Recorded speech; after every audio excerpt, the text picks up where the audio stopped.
my sincerest hope is that intelligence continues to thrive in this part of the galaxy, and that whatever intelligence exists in the year 2500, that they will say, Bryan Johnson lived in the early 21st century, and he was an extraordinary Homo sapien. That he was able to see the future with a clarity that few could see in his time. And while he was ridiculed and hated and ostracized from all of society, he demonstrated the tenaciousness to push forward on a future of intelligence that was more magnificent than that century could even begin to imagine. Hi, 25th century. My name is Bryan Johnson. I lived in the early 21st century. I'm still around. I'm zero. I've changed quite a bit since then. Today, in 2024, I'm on Behind the Brand with Bryan Elliott. I love that so much. Bryan, welcome. Thank you for having us to your secret lair, this undisclosed location somewhere in Southern California, we can say, hidden by high hedges and all the amenities. I usually ask my guests, how did you get this job? I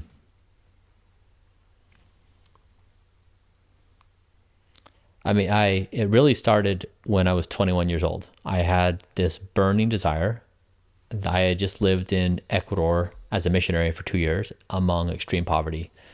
And it was the first time I had been shocked outside of the United States of our opulent life and in mud huts and dirt floors.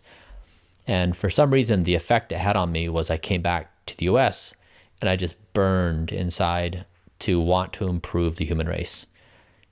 I didn't know how. I wasn't sure what the path would be. I just felt like that's how I wanted to spend my life. And so I think what I'm doing now really has been the culmination of everything I've been doing for the past 25 years, trying to do something that makes a difference for the species. I like it. Very concise. And thank you for the book, by the way. I'm intrigued. I mean, more than intrigued. I mean, it's kind of like an obsession for me too, this whole don't die philosophy, and I want to dig into that deep. Before we do, I want to kind of go back in the chronology a little bit, talk about young Bryan. It's easy for me, as another Bryan, very relatable, and I think we have a lot more than just names in common. I want to go back in the chronology and talk about your upbringing, talk about your family as context to where you are now and sort of how you got there. I want to talk about that journey. So where did you grow up? In a small town, 30,000 people in southern Utah.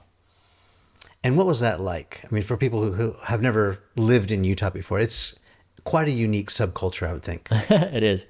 As a kid, I loved life. I rode my bike with my friends everywhere we went. We would ride each other's houses. We'd go home for lunch. We'd race every day to school, riding over flower patches, going through ditches. We played outside all the time. We built forts. We set traps. We just were always up to something. And I just remember my childhood as being phenomenal, endlessly fun. It's suburbia there, right? I mean, it's like what I imagine Mayberry, on TV, the Andy Griffith Show, back in the day, like homemade apple pie on the windowsill, like the whole 9 yards. Yeah. Mom's making cookies. Yes. It was just fields and forests as far as the eye could see. We were right there at the Rocky Mountains, so 5,000 feet of mountain right above us. We were always hiking the mountains. And my parents split when I was 3, and my mother was a single mom and then got remarried when I was 8. We were poor. She made my clothing that I wore to school. In 3rd grade, I knew my family was poor, and I knew my mom was struggling. And she would write me a check for $25 for lunch, and I felt bad that it was that expensive. So I made a deal with the lunch lady where I would clean the tables at lunch, and then I would eat some leftover food, and she wouldn't charge me. And so I wouldn't cash my mom's check. I just thought that my mom wouldn't notice. And then she found out that I was doing that, and she's like, Bryan, it's okay. Like you can have lunch at school. But yeah, I was aware that my family didn't have money and was trying to do what I could to help. That's so fascinating. Even at that young age, you had that sort of self-awareness of what was happening around you. I mean, usually kids are so self-centered. They're so, inter-focused that they don't know what's happening in the world around them, especially what's happening with their parents. You had siblings? Yeah, there's 5 of us. I'm the third. I'm middle. Okay, that's interesting. Is there any dynamic that stands out as being? I'm the oldest. If that matters to you at all. I know you're kind. Yeah. Yes. So, did you feel like the typical middle child, or boys and girls? How was it split? Yeah, boy, girl, boy, boy, boy. Boy, girl, boy, boy, boy. Yeah. Okay, so yeah, I mean, you're the second oldest boy. Yeah. Yeah. Maybe living in your brother's shadow a little bit, or We were a tight-knit family, and we became each other's best friends. okay, that's awesome. Yeah, and I think we had a great time together. We had a lot of family rituals, and my oldest brother, he set himself up as a general, as a king in the house, and he named me as his general to enforce his laws and execute in the family. I like it. Yeah, so Okay, I mean, pathologizing a little bit, that kind of makes sense to me right off the bat because maybe your dad's out of the picture, your mom's single mom raising you guys. Yeah. He had to step up into that kind of man of the house role, and then he starts enlisting all the other siblings. yeah. To sort of help run the show. Yeah, I'm sure there's a lot of psychological layers that we're all unfamiliar with. With how we were dealing with the situation. Yeah, What kind of rituals did you have? I'm curious about that. my mom would take us on a date every Friday night. And, Individually? So once a week individually, then the entire family on Friday night, and we typically had Busy with 5 kids. yeah, yeah. She's a wonderful mother. Yeah. And Amazing. she would have a budget. We'd have like a play budget of like $5 on the weekend. And so we could decide to go to Hardee's and get $1 hamburgers, each one of us, or we could spend $5 and go through the car wash. You didn't go to the creamery or anything? No, it was too expensive. Yeah. And with our $5 budget. And so we would oftentimes choose the car wash because we just thought that was the most amazing experience ever, to be swallowed up by bubbles. But then we'd come home and we'd watch the Dukes of Hazzard. That was on, I think, at 6 p.m. And yeah, we just had fun as a family. We had a little garden in the back. We grew corn and Wait a minute. tomatoes. I'm surprised that your mom let you watch the Dukes of Hazzard. I mean, there's some shenanigans going on there. You had Daisy Dukes in her sort of inappropriate short shorts. I mean, immodest short shorts. You had the boys kind of, getting into trouble. It's funny, we didn't really think about those kinds of things. Like, for example, one night we convinced my mom to take us out and go water ballooning. So we filled up a bunch of water balloons. We got in the van, we rolled down all the windows, and we drove around and threw water balloons at pedestrians, at cars. And my mother was right in there with us. And, we tell that story today and she's like, oh, like, what was I thinking? Like, how did that pass my judgment as a good idea? But in the moment as a family, we were just like, that's going to be fun. Let's do that. And so many of our memories,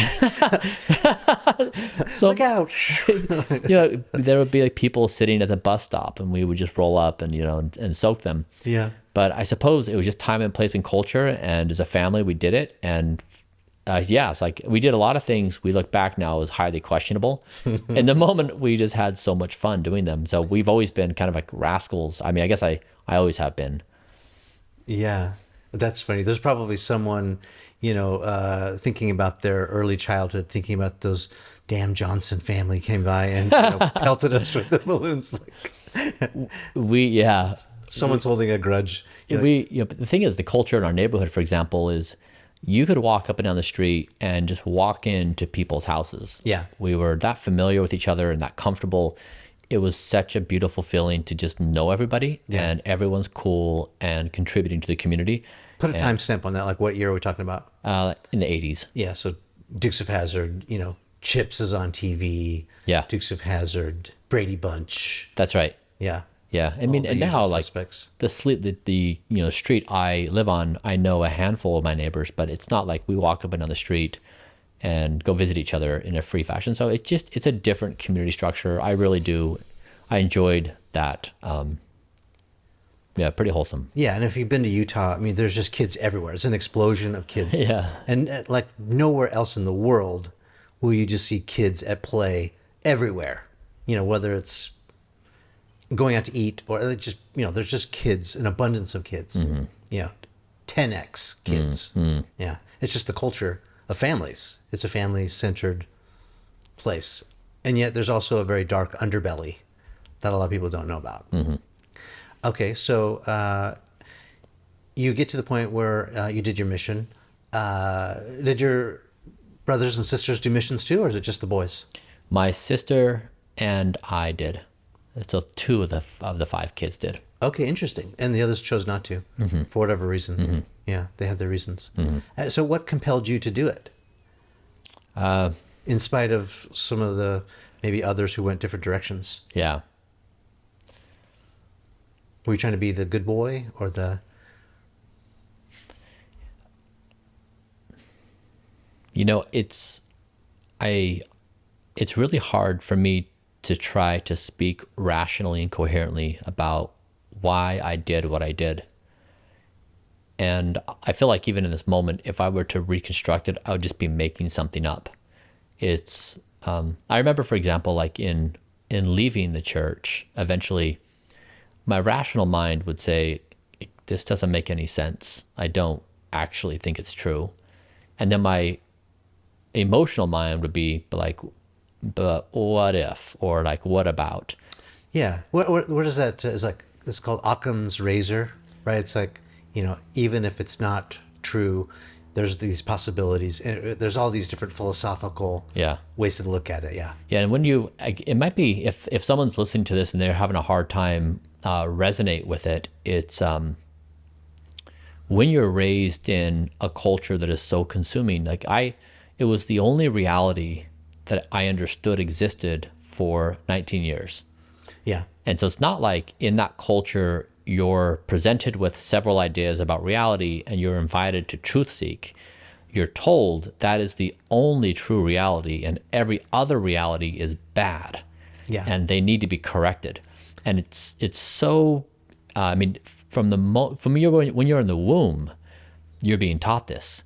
And so trying to actually muster self-awareness to understand when you're in that environment, it's almost impossible. I agree. It's impossible. Both of us have talked offline about growing up in a high demand religion. Yeah. We're talking about, the Church of Jesus Christ of Latter-day Saints, otherwise known as the Mormons. Very high demand religion. Not the only high demand religion in the world. I mean, you could argue that there's several others, but Mormonism is unique, especially in Utah. I grew up in Southern California. I have a different perspective. I don't really understand the subculture of Utah, although, I try to. But having been brought up or having been raised there, I'm sure, you have this unique perspective on it. But I agree, like, let's talk about that. Let's talk about indoctrination and maybe as a bigger context of not just religion, but like even now what you're doing with your businesses, getting people to unlearn unhealthy habits, your whole philosophy about like, let's make now a little heaven on earth. Let's not wait until the eternities to start capturing our reward and celebrating life and, being the best that we can be. Talk about that a little bit. Yeah. I mean, looking back, the perspective I wish I would have had is to be helped in thinking about that in the past 200,000 years that Homo sapiens have been around, there have been thousands of civilizations. Egyptians, Greeks, Romans, Mesopotamians, Persians, thousands. You have island communities, and every single one was slightly different in how they understood reality. Right. Whether they believed in a God or not, who those gods were, what those gods did, what their ethical and moral rules were, what they cared about, what the social dynamics were. Like it's almost like, so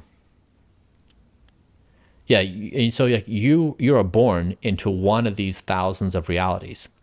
Right, and that is your reality, yeah. And it's an arbitrary construct. Yeah, just by nature of, Time and place. yeah, who your parents are, yeah. So what I wish someone would have explained to me is, okay, you're born into this construct. There's been thousands, and they arbitrarily form around these certain rule sets. None are universal truths. So you're really in this arbitrary set. None of it's true. There's not a single thing that's true about this reality. It's just the rules you're given. So if you can understand that as your starting point for understanding reality, then it frees you. Otherwise, you're enslaved by your reality. Like all you see is the omnipresent rules of your reality. And that's what I feel like my most significant accomplishment personally was, that realization. Because once you become free and unencumbered of your reality, for the very first time, you can begin to see clearly of not being trapped in what's superimposed upon you. Yeah, I think that's so valuable. I liken it to coming out of a fog. For me, in my personal experience, it was like a spell was broken. Yeah. You remember that scene from Sleeping Beauty, Yeah. Where the prince, kisses her and suddenly she wakes up from, whatever. To me, it was like that kind of experience. I had this moment where suddenly I was on one side of the wall, not thinking critically, just, eating the dog food, as they say, regurgitating the indoctrination. Yeah. And then, and like a snap of a finger, somehow I had permission to think critically. And I was like, wait a second, that can't be. And then, it starts to sort of unravel the whole sweater relatively quickly. That's right. And I think the same thing can be applied, that same sort of critical thinking can be applied to lifestyle too, right? Bryan, what's the hardest part about being you right now? Nothing. I am the most free and the most joyful and the most stable I have been in my entire life. I wouldn't change my position for anything. That's saying a lot. But there's got to be, you've got to have challenges. You're still human. I mean, contrary to what the internet thinks, that you're some sort of vampire or a reptilian or a visitor from another planet. Yeah, I mean, honestly, I went to this dinner with some friends a couple weeks ago, and the friend who organized it framed the conversation of each person, express a problem, and then we as a group will help you out. And so I guess first I should probably say there was this funny moment where this woman was explaining her relationship dissatisfaction and about the challenges she was having. Yeah. And without missing a beat, everybody on the table started offering relationship advice. Okay. And so I said, can I just pause for a second? I said, who here at this table is currently in a successful relationship? And no one raised their hand. Okay. I said, so can we reflect that it's possible that no one here at this table is qualified to offer advice? Yeah. So, and then that was a funny moment of because most of the time our social interactions are meant for cohesion. They're not meant for truth seeking, right? And this is kind of a situation where just self-check on awareness. But when it got to me, I was the second to the last person, and I said, okay, everyone, I basically don't have any problems. Tell me what my problem should be. And then the table went nuts. They were so adamant at telling me what my problem should be, what I should be concerned about, how my comments revealed that I have some psychological issue. And it was... What were some of the highlights? Of course, this is the peanut gallery talking, so it's you take it with a grain of salt, right? Well, it's just, the adamancy in which they wanted me to have burning problems. And yes, I've got problems. I have hundreds of problems in life, but none of them are to a point where I'm bothered by them. It's fine. In the context of existence, of like, we're on this rock in space in this galaxy. Honestly, I'm great. Like, I'm just so happy to be alive. Yeah. And like, but that was such an unacceptable answer. And I just had to laugh because, you know, like, but then people were like diagnosing me with like a psychiatric condition. And so it was funny and fun, but Like you're in denial or things like that. yeah. And like, yeah. Okay, so let me push back on that a little bit, which is to say, I mean, you've been at this sort of new regime for what, about 3 years, right? On this new health kick, let's call it. Yeah. This new fad. No, kidding. So how long did it take you to get to that mindset? Because I think, you know, we're talking about philosophical things like the way we see the world, you know, our place in the world. And what you're talking about is perspective. I mean, we get to choose the way we see ourselves, the way we see the world. And it may not even be real, but it's like whatever we choose then becomes reality. Yeah. So you're now telling me I don't have any problems, especially compared to, you know, everything else in the world. It's like, I got it pretty good. But like, how long did it take you to get there? Yeah, my entire life. Yeah. So that's a thing. It is. This is, yeah, I would love to spend all of my time speaking with people, people aged between 12 and 19, right? In the stage of life where they are trying to understand reality and they're in a vicious environment where kids are very mean. Oh, yeah. Well, humans are mean, but like, you know, kids are especially mean. Yeah. And, you know, like their brains are not fully formed and and their hormones are going crazy. It's just a really tough environment. I would love to be able to spend all of my time, with them and to try to give them perspective on a few ways to understand reality that could be incredibly useful. I got trapped in a lot of things that were very harmful. I mean, like, for example, like even being trapped in a belief system is a torture, you know, because you're told exactly what existence is. You're told what rules you have to play by in order to achieve the outcome. It creates all kinds of negative feelings of shame and guilt and suppression, and it's really terrorizing. Yeah. And, you know, to free people up and say, actually, reality is not like that. Right. That is not really what's happening right now. Right. And it's all under the guise of, this is a very good religion, they tell you. Like, this is a great way to grow up.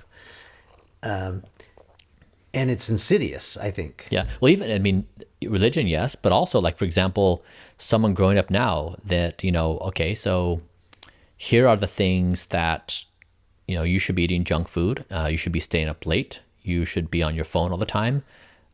You should not be taking care of your health. The future is awful. We don't want to get jobs. We feel like like everything's terrible. I mean, like, even in any situation, this is what I'm saying. It's not just religion. It's thousands of civilizations that have sprung up into existence that create realities. None are inherently true. None, not a single one. And so in any given moment, the only task I see for myself is to try to muster the greatest sobriety possible, the absolute most crisp perspective of reality, to not get distracted by a mirage, but like, who can generate the most penetrating insight about existence? And that's my constant search. And that's what I'd like to help others is, like, that's your quest. Don't be owned by what people tell you reality is. It's all false constructs. Yeah. And that includes probably looking for blind spots all the time. Yes. What are some of your blind spots? Yeah. The most useful thing, so depression taught me a lesson I am forever grateful for, which is I am not my mind. Right. And I don't trust my mind. So when a thought lands into my mind, that's not me. That is not representative of me. It's not what I care about. It's just what has landed in my mind. And so I now have so when my mind was saying, hey, you are depressed, life is worthless, life is like you shouldn't continue to exist, you should probably commit suicide because that's the best way out, there's no reason to exist, then I can say to my mind, thank you. Yeah. Yep. Appreciate your perspectives. Also, Shut up, please. Yeah. Also, and I now basically in every given moment, like the reason I pause so much is in any given moment, confronted with any question, I know the first 3 or 4 thoughts that drop into my mind are going to be wrong. Majorly wrong or slightly wrong, but they're going to be wrong. And I have to basically just figure out how to be less wrong in every given moment. But the first thought that comes to mind is typically you want to repeat what everyone else has said because that is safe and that's what you are familiar with. But if you go one level deeper and say, maybe not, you have to parse it out in some way. Like, is this a science question? Is this a culture question? Is this an investigation question? But it's really learning how to dance through your mind actively trying to sabotage you into believing incorrect things and it passing your filters so you don't realize it just happened. And then you end up with a false belief because you haven't caught it. Yeah. And if I'm looking at you online, sort of you're very, you're out there on Twitter, for example, or you're having these sort of looks like Twitter battles. How have you become so resilient? I mean, has it taken you time to become so thick-skinned? Or I mean, because there's a whole like wave of. Let me ask you this: what have you been surprised about? Yeah. Because to me, you're only advocating for good. It's like, hey, everyone, let's be healthy. Let's get better sleep. Let's eat better. Let's think more about the health of our organs. Let me help pave the way. I'll literally be the human guinea pig for you. Go through all this testing, spend all this money on your behalf, and then I'm going to open the kimono and show you what I've learned. And yet you get all this hate or pushback or So what's been the most surprising? Let's start there. This surprises me that's the reaction. Yeah. Does it surprise you?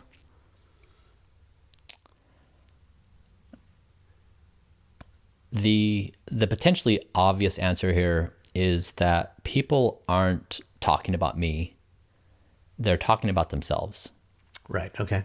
So it's a self-reflection exercise that's just directed my way. And then the second thing is, how much authority do I grant other humans? If someone says something, how much do I care? Right. And it's basically zero. Right. It's this idea like, listen, if I've done anything to offend you, call me and let's work it out. But like, if you don't have my phone number and we don't know each other, then it doesn't matter to me. Right. Like we're not even close. So who cares? Yeah. Maybe I'm saying something maybe a bit more extreme. I'm basically saying, if you look throughout the history of the human race, like, how respectable are our opinions over time? How much do we get right and how much do we get wrong? And how much do we trust emotional reaction? I'm saying I give zero credence. I just don't care. Yeah. Straight up, I don't care. And I don't care what my mind says. I don't care what other people say. In any given moment, the 25th century is going to view us as cavemen. Right. I've heard you talk about that. Why would if I'm hanging out with Homo erectus and Homo erectus, the tribe, is dunking on Homo erectus, what's my advice to Homo erectus? Is it like, you should feel shame and guilt because you've brought the tribe's collective ire on you. But this is the thing is, this is what I'm talking about where I feel joyful. I feel absolutely unencumbered by reality. And that includes all humans. It's not a force I care about. I have to play by the rules of gravity. Yeah. I've got to play by the rules of physics and of biology. But the rules of humans, it's not a game I care to play. What fascinates me though is, what was the tipping point? Like, when did you figure that out? Because that mindset, I mean, you look so stoic when you talk about it.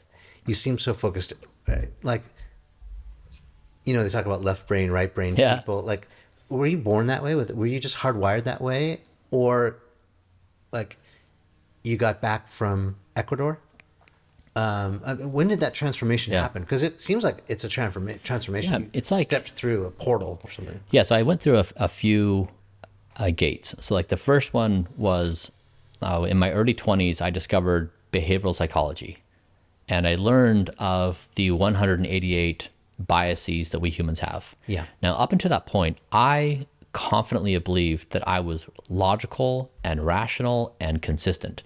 And then I discovered how flawed my brain was. Like I am majorly flawed, like all humans. Yeah, we have confirmation bias. We have all the... Exactly. Our minds absolutely distort reality. Yeah. And when I discovered that, it was such a shocking moment because I thought, wait a second, I was so confident that I understood reality. I see. And now I can become self-reflective and I can see myself in action distorting reality. And it's like, what? Yeah. Like I'm a disaster of cognition. And then I went through depression and my mind's, dunking on me all the time. And I was like, okay, actually, my mind is not correct. Right. It's self-sabotage. Yep. So like now I've got two examples. And then I depart the church. And so I had trusted the church authorities. I mean, good people, well-intentioned, really taking care of my best interest. And then I realized, that they whitewashed the entire history of the religion that they were telling me about. An absolute dishonest act where I had not received correct information my entire life. Right. At that point, I can't trust those who had put my absolute trust in. So now I've got three successive situations where I say the authority that I thought that I trusted, myself, my mind, authorities my entire life who had ruled my reality. And then it just started to cascade from there. And I realized who in existence can I actually trust? And it was kind of like almost no one. Yeah. And that's why when the ire comes my way, I don't care. Like, I don't trust them. I don't trust their perspectives. I don't trust their thoughts. I don't trust their emotions. I don't trust anyone. None of us should. Yeah. And this is why I really feel absolutely nothing. I just feel joy. When haters come my way and they come with their stinging comments, it just brings me joy. It's like this emergent human consciousness trying to make sense of reality and through all these wild emotions. To me, it's just frolic and play. I mean, that's amazing. I hope to get even close to that point at some point. I mean, when you're describing, your alternate realities breaking, I mean, it reminds me of the Truman movie, the Jim Carrey movie, and everything he believed was a complete sham. It was a show, actually, Yeah, that's right. And that's how it kind of felt for me when I was deconstructing. Is that right? Yeah. Yeah. Like I felt duped, and I felt that I'd been living this lie, and everything just unraveled from there. But so it's very relatable what you're talking about. Yeah. And this is like when I raise my children, I don't go to them with answers. I go to them and help them ask questions. And I try to help them deconstruct their realities. And I tell them, like, I am not a source of truth for you. I'm going to be a sounding board for you as you navigate reality, because how you journey is going to be different than I have. But what I want us to have in common is we both are open-minded that everything we basically understand is some construct, it's some illusion. Right. And we're just continually peeling back the layers. Like, I mean, even now, everything I understand in reality is probably going to be peeled away, and I'll be on to the next version. So it's just it's step by step trying to deconstruct reality with the most sober sense possible. So speaking of, you've got 3 children. Yeah. And Talmadge is your oldest. I mean, he's been, in some of your videos, and he makes appearances on Instagram and things. And you guys seem like best friends actually at this point. How are the other 2 doing? Are they? They're younger, I would expect. Yeah, there's actually Talmadge is number 2. I have a 20-year-old, 18, and then my daughter's 14. Okay. Yeah, so we, their mother and I got divorced when the oldest was 10, and being a good father was extremely important to me, and so I worked really, really hard to be a good dad. I mean, in every way. I coached other teams. I would take each on a date. Just like your mom did. I did. I went all in on being a dad. And so the divorce was pretty challenging because it ruptured my reality of having to now be a divorced dad. And then the kids were kind of in a tough spot because they had to decide between dad who had left the religion and mom who had stayed in. Oh, and, I see. And when you're 10, 8, and 4, you can't make those kinds of decisions. No, I mean, your whole world is wrapped around that culture anyway. Exactly. And so I sat them down. I basically, one afternoon, I said, I would like to share with you why I made the decision I did, the decisions I did, and I could tell they were uncomfortable. Yeah. And it squirmed me, because the church teaches you to, like, anyone who challenges our beliefs is the devil, and you should cast them out. Yeah. And so Shun the non-believer. Yeah, exactly. Yeah. So I said, look, I'm just gonna we're gonna call a truce. I'm not coming back. So, like, you do you, I will do me. We will be a family, and I'm going to be the best father I can to you, but I'm not going to try to get you to change your religious beliefs, because that's going to create a fracture, and I don't want that. I really want to be your father. And so, Yeah. but over the years, I mean, I remember this, like, my father had left the church, and the church taught me that he was a bad guy, that he was other. And the only objective I had with his was to bring him back into the church. Right. Like, that's it. Playing the long game. That's it. Yeah. And, but I couldn't actually appreciate my father in any other dimension other than seeing it through the lens of him being part of this religious organization. And it really limited my ability to develop a relationship. Yeah. And so they were in a similar situation where I was painted as the bad guy, and they should be wary of me. And so, yeah, we've always got along very well. We've never fought. We have split custody, and I spent a lot of time doing things with them, but I was never able to cross into their world as a figure of authority. Yeah, you lose all credibility the second you step outside. Yeah. Yeah, you're an outsider. Exactly. And so basically that organization is more powerful than you. As a father, you're stripped of all your power. Right. You cannot say anything that is authoritative. Yeah. You're absolutely like worthless to them. Yeah. And not even worthless. You're a risk. You're a danger to them. Whereas so Talmage, at the age, he started to be opening up to me at the age 15, and then more and more, and then when he turned 17, he decided to come live with me. Okay. And so, and we have become best friends. So one of my 3 children, has been open-minded, and this is not a critique of the other 2. Like, they're doing their thing. I understand it. I've been that. So, like, cool. But yeah, it's definitely a surprise outcome that I didn't anticipate, in the beginning. Yeah, that's so hard. I'm sorry. Thank you. It's so hard. It's the worst, actually. It's the absolute worst.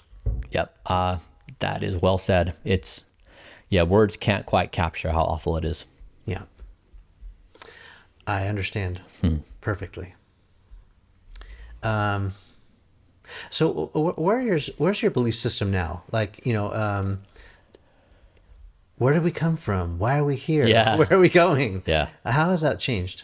What's your perspective on life? I mean, you're trying your best not to die. I get it. I love it. I'm all in. I don't want to die either. But like, what's your perspective on that? Mm-hmm.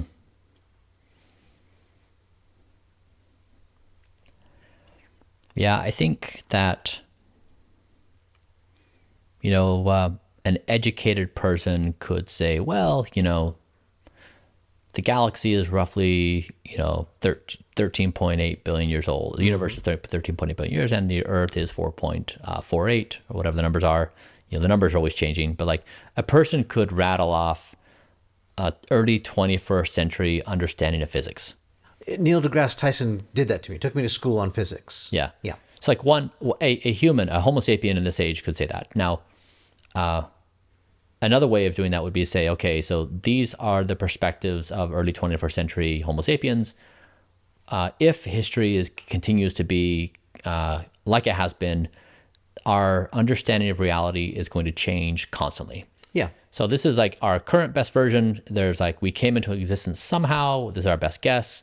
But I guess I really like to lean into not knowing, because like, okay, so sure, like maybe that's true, maybe it's not, but the opportunity is not in repeating what society thinks it knows. It's in exploring what we don't know. Yes. That's been my experience too. It's like, it used to matter. It used to be everything. Yeah. You'd live for the future. Yeah.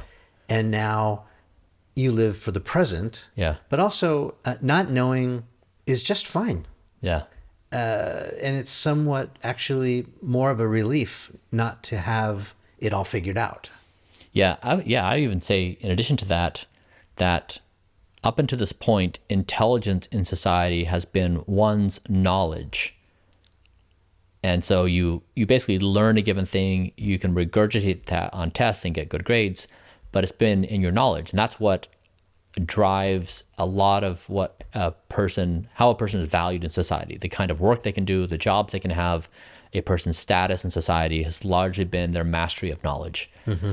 And I would argue that we are now in an era with artificial intelligence where not knowing is actually the intelligence that is most valued, because artificial intelligence is mastering all the things we do know and has a better grasp at it than we do, and will improve much faster than we will. And so it no longer makes sense to allocate our scarce metabolic activity to the acquisition of knowledge and mastery of it. It makes much more sense to use our scarce metabolic activity into searching for brand new primitives, brand new ideas, and be on the frontier of exploration.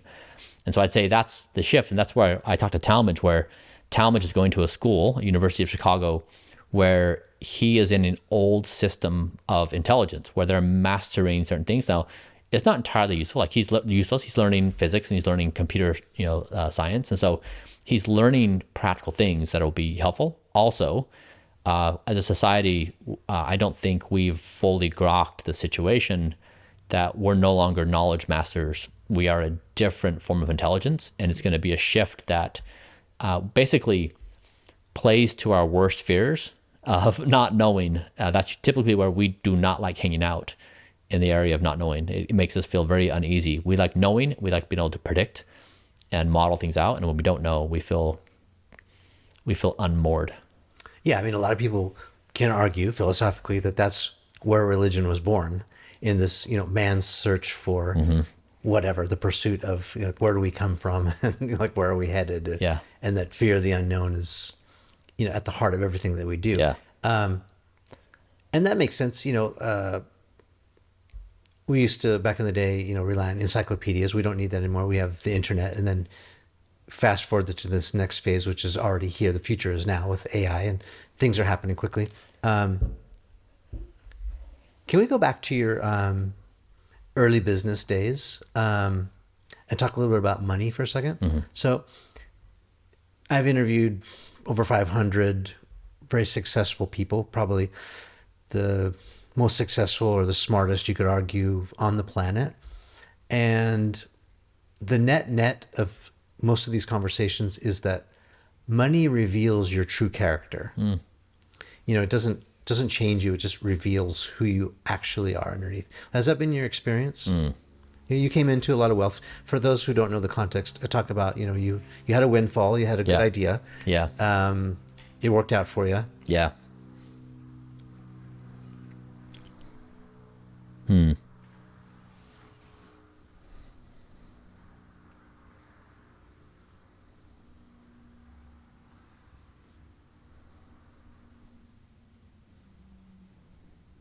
I'll also say, I think the lack of money reveals your true character. So I think it works both ways. So I'm not sure if I have anything insightful to say about this question. I'll try. Last night I went through a document that someone had put together for me. Once I sold Braintree Venmo, I made a few $100 million, and I was trying to map my next stage of life. And I was trying to improve my self-awareness. How old were you at the time this happened? 34. Okay, so kind of right in the prime gear. Yeah. Yeah. And I was doing a lot of self-introspection. That was the same time I had gotten a divorce. I was rebuilding my models of reality. I was now a divorced father. And this person conducted interviews with like 10 or 15 people who were close to me in my personal and professional life. And she put together this 30-page document with all of these observations, answering questions about their views of me. And I read through it last night because my son and I were talking about something related to his aspirations in life. And I was making fun of myself. And I was like, here's some things people said about me, kind of like dunking on me, which was great. And the thing that he pointed out, he said, Dad, you're identical now to what you were then. Like I would make the same observations about you.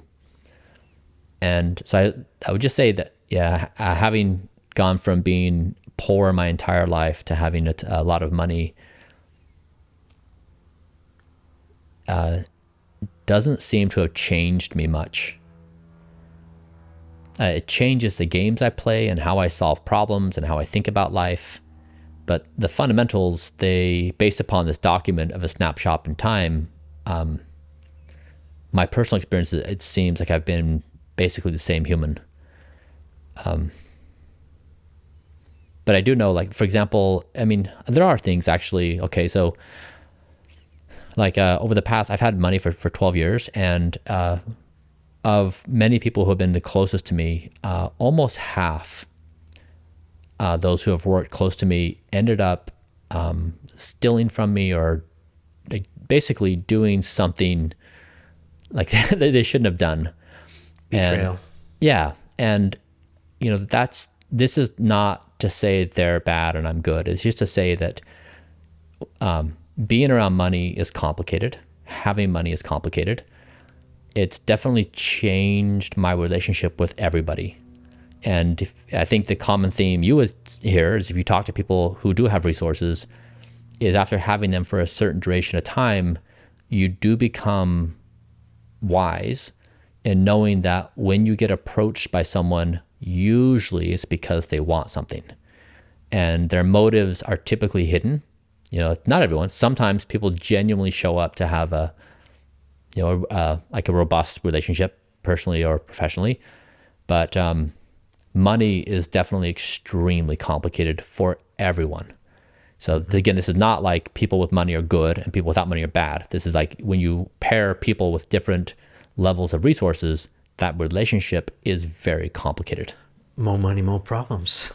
I mean, this is tales all this time. Yeah. Yeah, and the people I've spoken to, what I've experienced, they've said is very typical. Like they almost have gone through the exact same thing where 30 to 50% of those closest to them end up doing something that they shouldn't have done. Mm-hmm.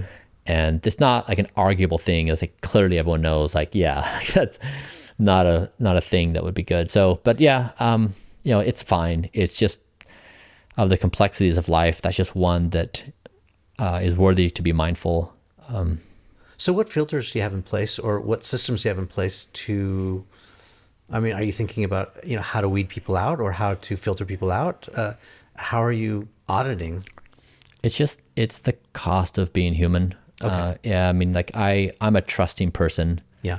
And I really prefer that way of being. I don't want to micromanage. I don't want people to feel like I just trust them. Yeah.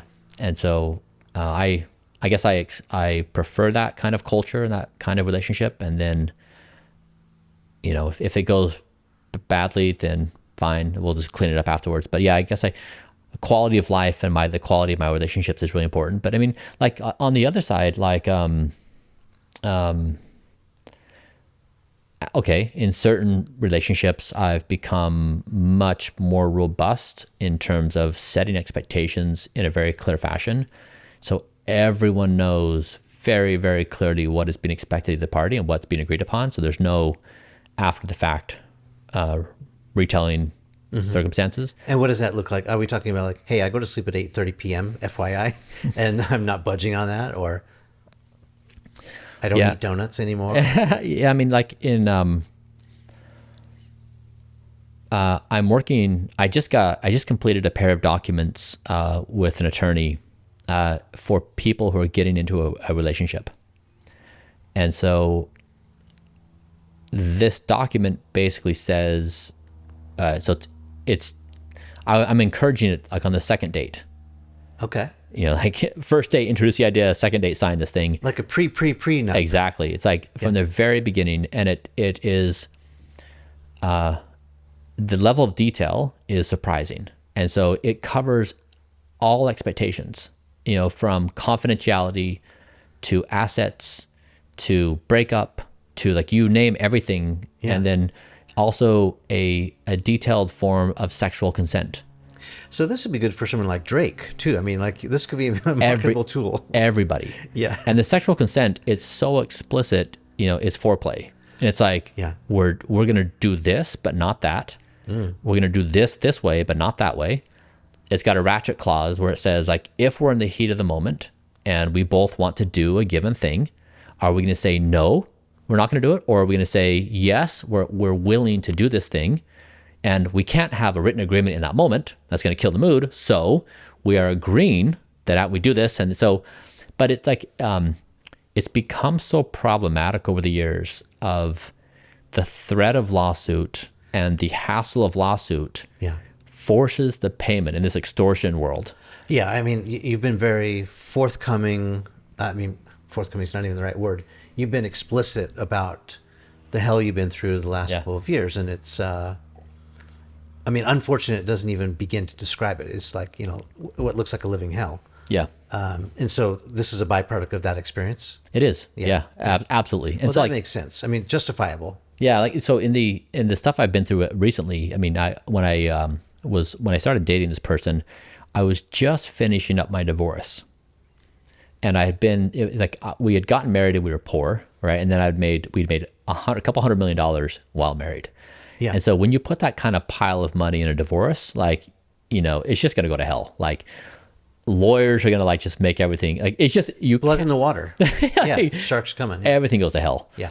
And so I just finished up with this brutal divorce, and I said, I'm never ever doing that again.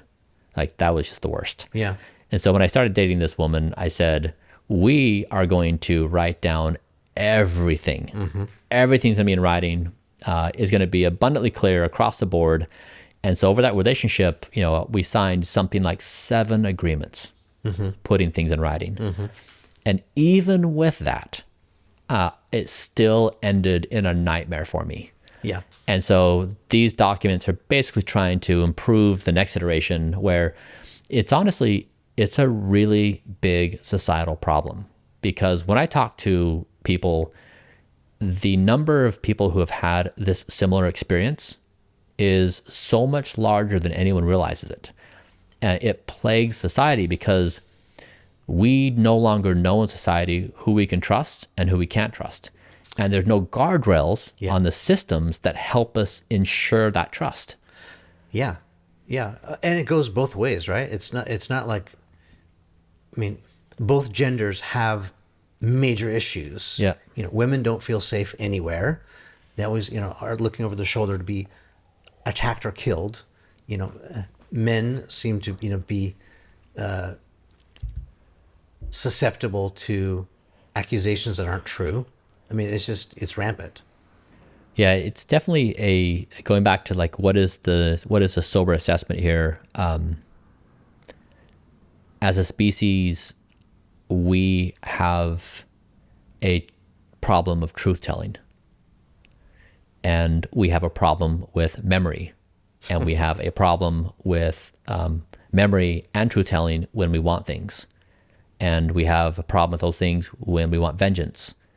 And it creates a whole bunch of societal damage where it really is harmful for all of us. And so again, if you're playing this game where death is inevitable, whatever, like, do your thing. But if you're really trying to play the biggest of all games and don't die, then it really causes reflection on how do you build civilization trust?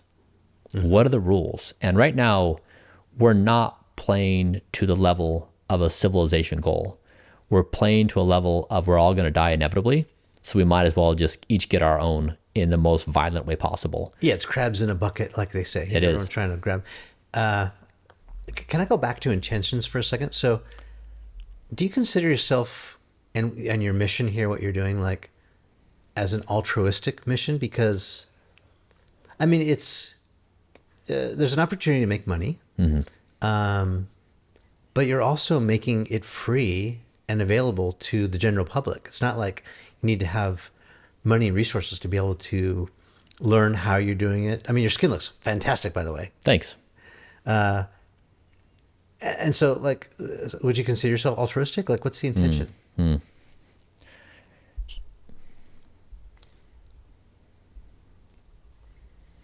Yeah, I guess I think about history. I think about people, historical figures, more than I think about any other model.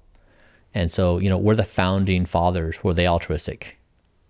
Or were they really trying to do status signaling in their position of power of government? And like I just don't know if there's any such thing as is any human really good or not? Yeah. We all have such mixed motivations, and we're also complicated, and we want to tell pretty stories about ourselves, and we want ourselves to have a clean narrative, and we want to be viewed positively by people, but we're all secretly motivated by these different things. So I don't know. This goes back to maybe our shared upbringing, where I was taught as a kid, my entire first 19 years of life, to only look at the positive side, only say positive things, only think positive things. And the dark side was to be avoided at all costs. That meant dark side, I mean like the inverse of any thought. If at first you see a frown, turn there you go, there you go. Smile. You nailed it. Right. But like anything. So no, I get it. Yeah, I guess I'm trying to imagine like what viewers think. Like dark is not negative. Like dark means it's like half of reality is light, half of reality is dark. And you basically can't see half of reality. Yeah, and also, we're mammals. It's like, we're still animals. Yeah. Even though we're Homo sapiens, like we're still animals.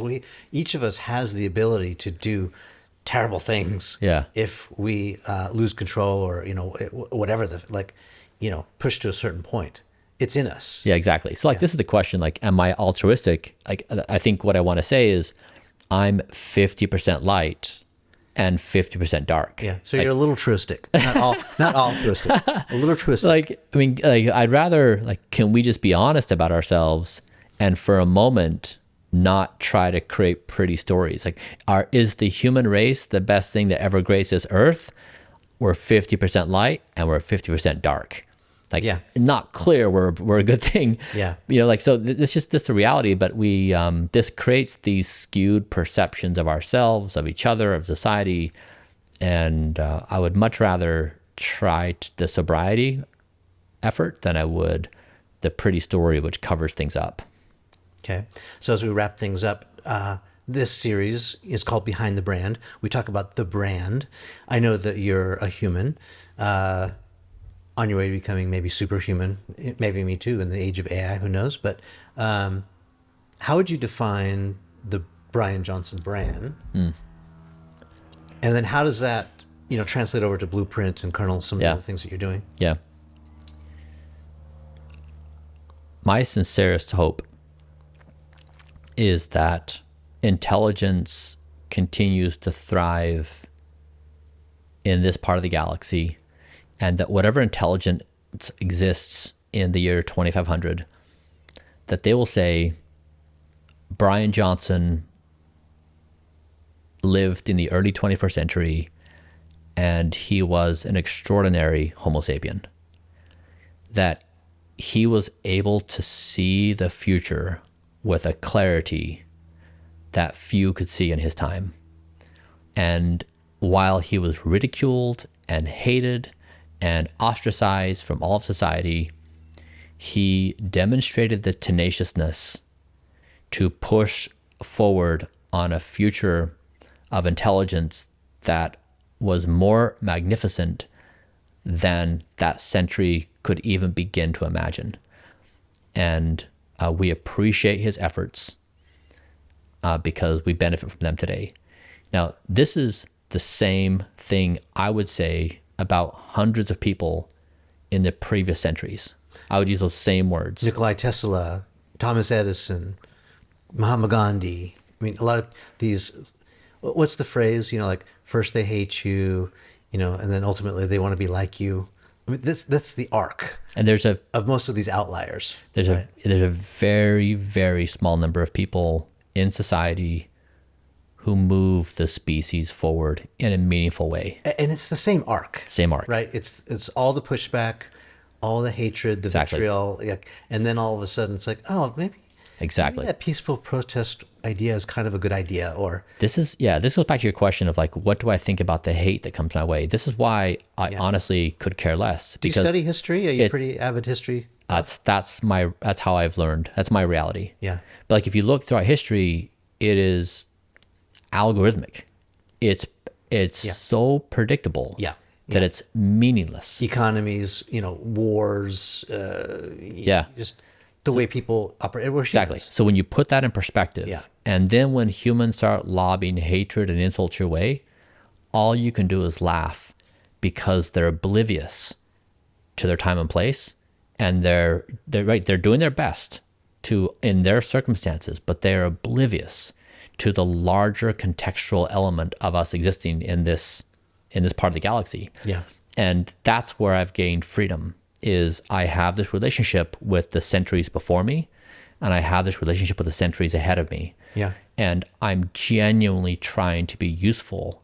So in the 21st century, to genuinely move the human race forward. And we have never been, after 4.5 billion years on this earth, we have never been in a more consequential moment than right now. Like literally within like these years will make or break this species.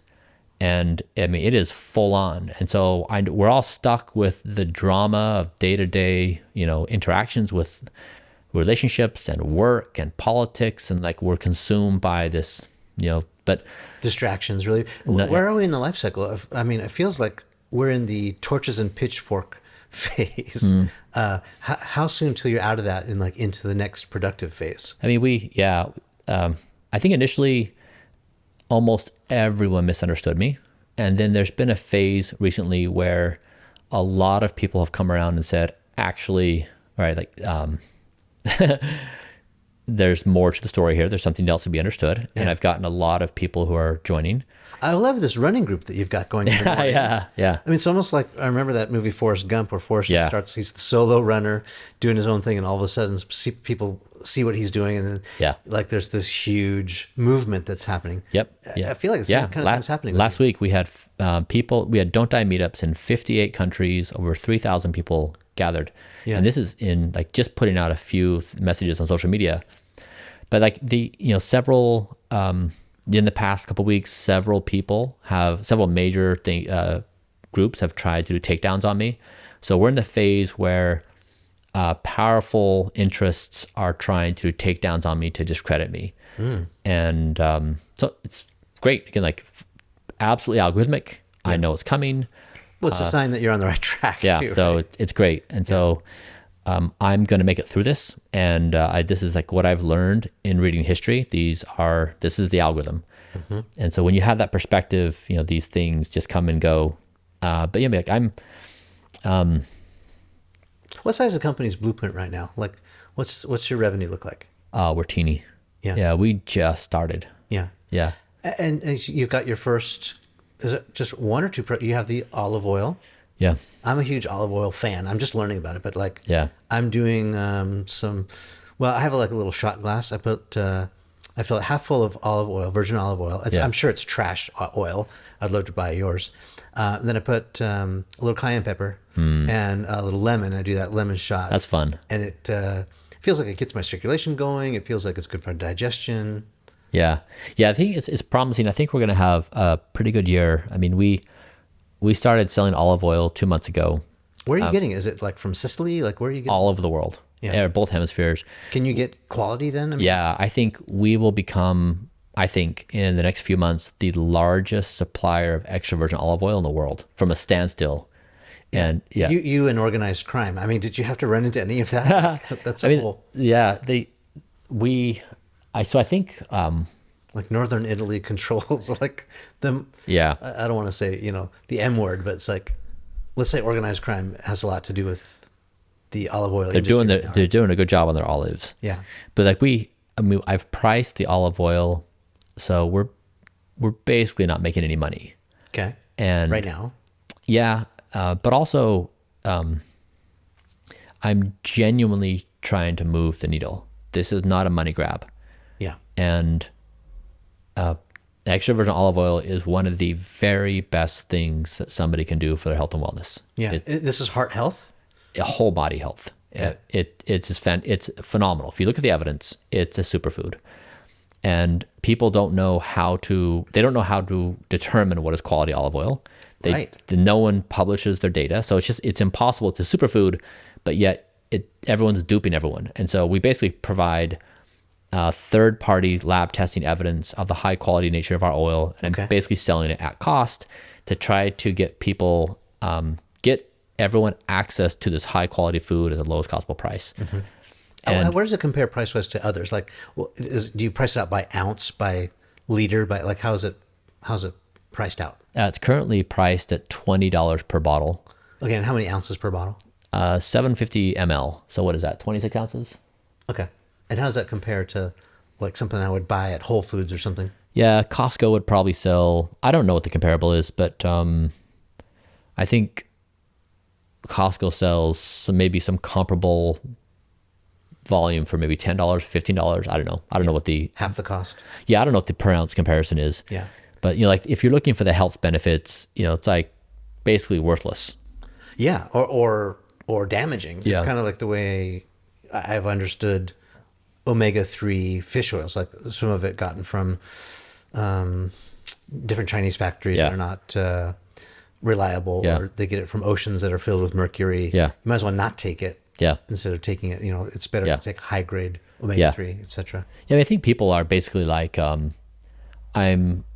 going through this stage of credibility where people are wondering like, is this going to be like an Elizabeth Holmes situation where we find out he's faked all his data, or is this going to be the situation of like SPF where like we figure out there's been some accounting fraud or whatever. Right. And so I'm just going through these basic milestones where people are like, is he trustworthy? Like, is this legit, or is this all going to fall apart? So I'm chalking up day by day more and more evidence to say this is legit.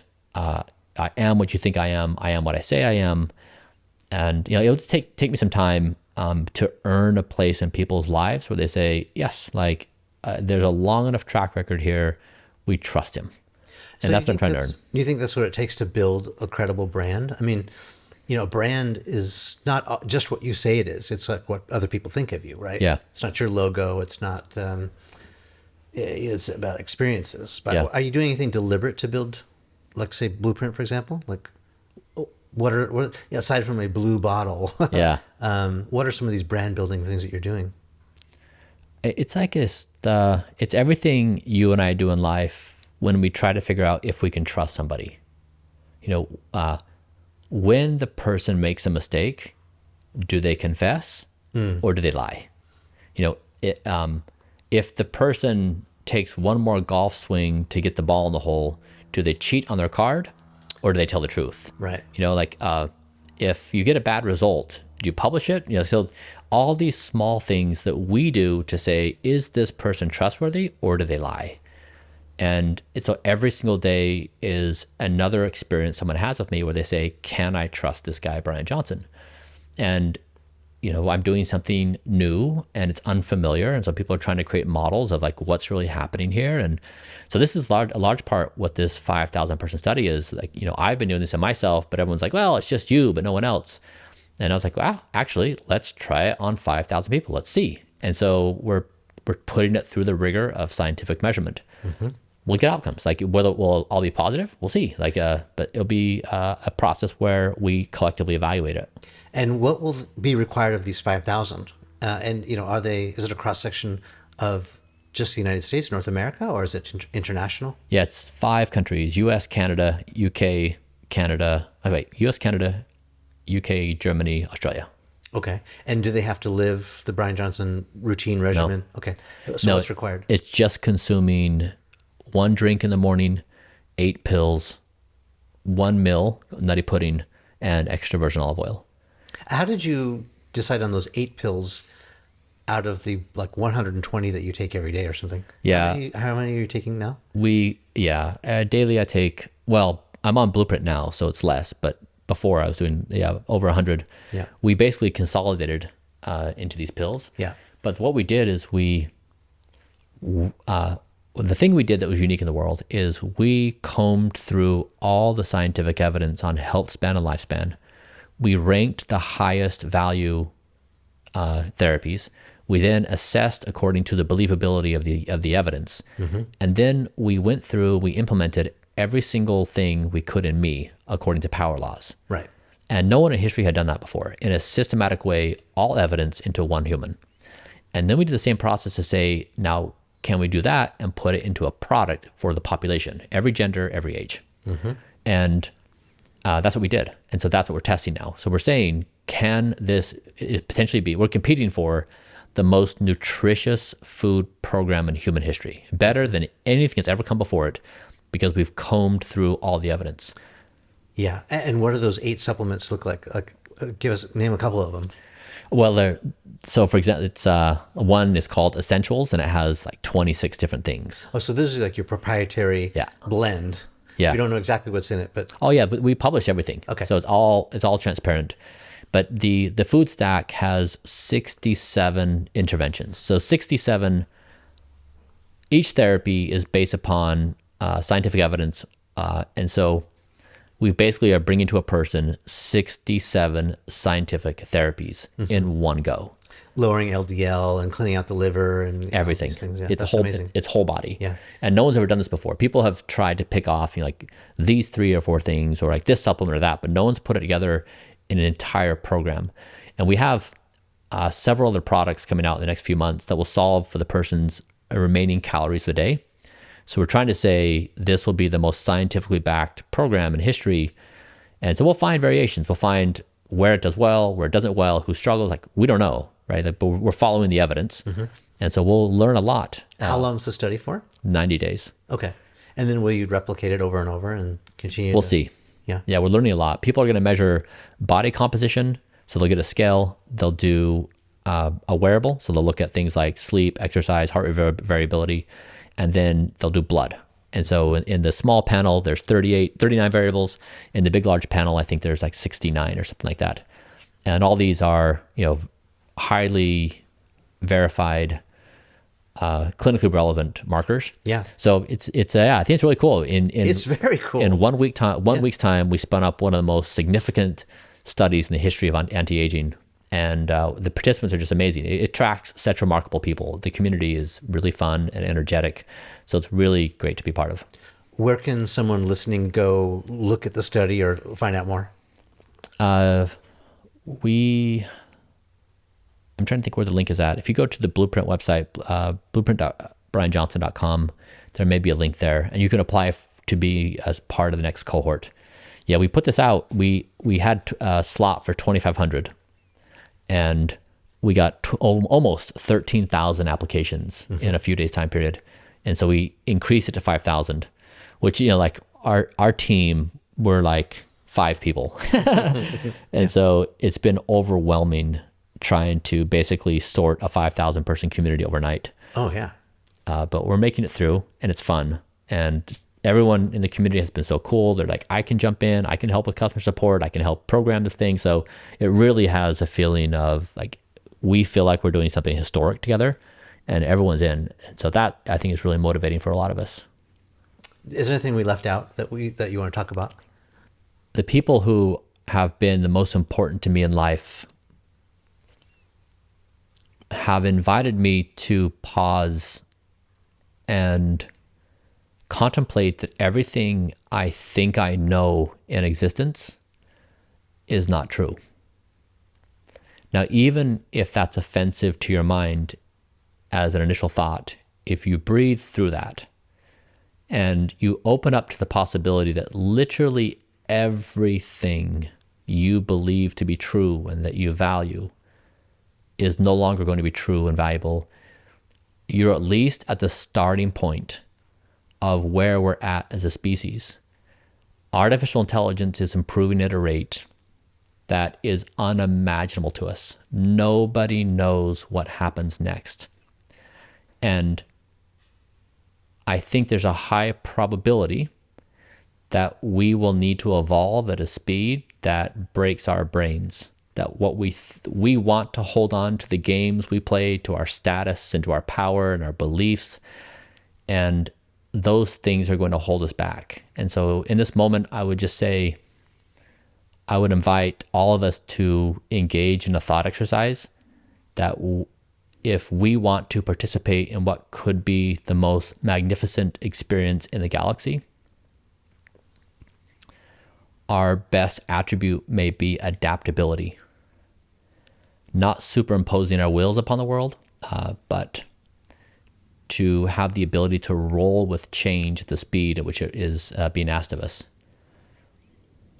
But it's our opportunity. We're so lucky to exist in this moment. And what an amazing prize it would be to exist in a future where intelligence expands in directions and at depths that just are beyond our ability to comprehend. So yeah, I enjoyed the conversation. Appreciate you being here today and going through these topics. A lot of people, we talk a lot about daily habits and foods and things like that, but I think these conversations are even more important because they sit underneath habit selection. Like if you have a why for life, going to bed on time and eating well and exercising is so much easier. If you're just trying to do it for other reasons, sometimes it's hard to muster the power to do it. So I guess that's why I go to the why, is then you've got a burning source of energy and doing hard things is easier. Appreciate you, man. I mean, we were just sitting back, chopping it up, reminiscing about the good old days and all that. Tracking my roots, where I came from.